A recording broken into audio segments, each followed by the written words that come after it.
नमस्कार, भारद्वाज आयुर्वेद से मैं लखन पाठक बात कर रहा हूँ।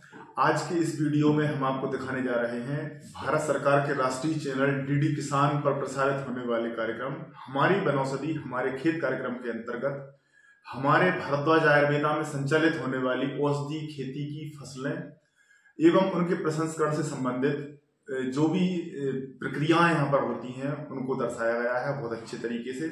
उसके लिए सबसे पहले तो हम दूरदर्शन किसान टीम को बहुत बहुत धन्यवाद देना चाहेंगे और उसी के साथ में आप सभी का जिनकी उत्साहवर्धन की वजह से हम यहाँ तक पहुँच पाए हैं। इसी के साथ में अब हम आगे की जो प्रसारण हुआ है उसको देखेंगे। धन्यवाद। मध्य प्रदेश के कई जिलों में किसान पारंपरिक खेती के अलावा औषधि पौधों की खेती अपना रहे हैं। अश्वगंधा की खेती से पाली के किसान ने क्या पाया, उनकी कामयाबी की दास्तां देखने के लिए चलते हैं मध्य प्रदेश। प्रदेश की लगभग 72% आबादी ग्रामीण क्षेत्रों में निवास करती है, जिनका जीवन कृषि पर ही निर्भर करता है। ऐसे में यहाँ के किसान बाजार की बदलती हुई मांग को ध्यान में रखकर पारंपरिक खेती के साथ साथ औषधीय फसलों की खेती भी कर रहे हैं। ऐसे ही एक किसान है लखन पाठक, जिन्होंने बीएससी करने के बाद अपने खेत में ही नए प्रयोग किए, जो 26 साल से खेती में हाथ आजमा रहे हैं। पारंपरिक खेती के अलावा औषधीय फसलों की खेती को वो अपना टर्निंग पॉइंट मानते हैं। हालांकि शुरुआत में उतना मुनाफा नहीं हुआ, लेकिन धीरे धीरे कमियों को दूर करते हुए शानदार खेती की। अब लखन जी पिछले 10 सालों से अपने खेतों में अश्वगंधा की खेती कर रहे हैं। वो अश्वगंधा के साथ और भी औषधीय फसलें उगा रहे हैं। वो इस सफर में अकेले नहीं हैं, बल्कि 400 से अधिक किसान इस कारवां में शामिल हैं।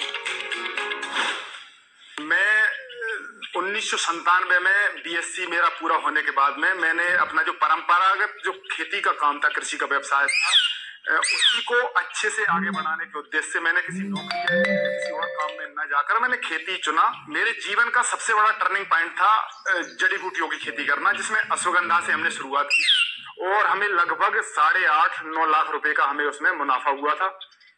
तब से एक नई ऊर्जा मिली, नई जागृति आई, नई पहचान बनी। आज की स्थिति में अगर देखा जाए ना, तो लगभग 400-500 किसान हमारे साथ में मिलकर जड़ी बूटियों की खेती कर रहे हैं, जिसमें अश्वगंधा मुख्य क्रॉप है। जो अधिकारी थे कृषि विभाग के, उद्यान विभाग के, वन विभाग के या एसएमपीबी के, जहां से हमें जो नॉलेज मिला हम वो नॉलेज लेते गए और इसकी हम खेती और प्रसंस्करण में हम आगे बढ़ते गए। हम इसकी प्रोसेसिंग यूनिट हम चालू कर रहे हैं। प्रसंस्करण का जो काम करते हैं, इनकी साफ सफाई, कटाई छटाई और इसके पाउडर्स बनाना, कुटाई करना, डब्बियां बनाना, इसमें हमारी पत्नी, बहन, बच्चे, ये सारे लोग हमारी हेल्प करते हैं। हमारे कामयाब किसान लखन जी फसल खुदाई के बाद किन बातों का ध्यान रखते हैं, आइए जानते हैं उनके अनुभवों से। फसल की जो हार्वेस्टिंग है, यानी उखाड़ने के बाद में एक तुरंत जो प्रक्रिया है उसके विषय में मैं बताऊं। इसको जड़ से जो एरियल पार्ट है उसको तुरंत अलग करना होता है, अन्यथा क्या होता है इसमें जो जड़ के जो कंटेंट है वो कभी कभी पत्ते में आने का या ऊपर के झाड़ में आने की संभावना रहती है। यदि जड़ में मिट्टी आ रही है तो उसको उसी समय पे धो लेना चाहिए।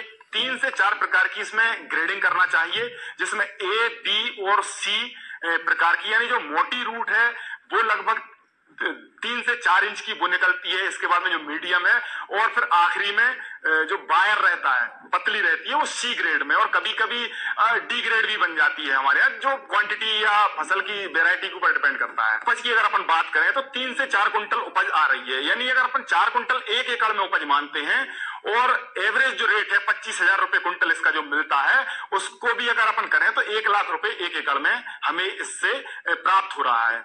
1 एकड़ में लेबर कास्ट और अदर जो खर्चे हैं वो लगभग हमारे 20 से 25,000 रुपए आते हैं। वो निकाल कर भी हमें 70-75,000 रुपए प्रति एकड़ प्राप्त हो रहा है।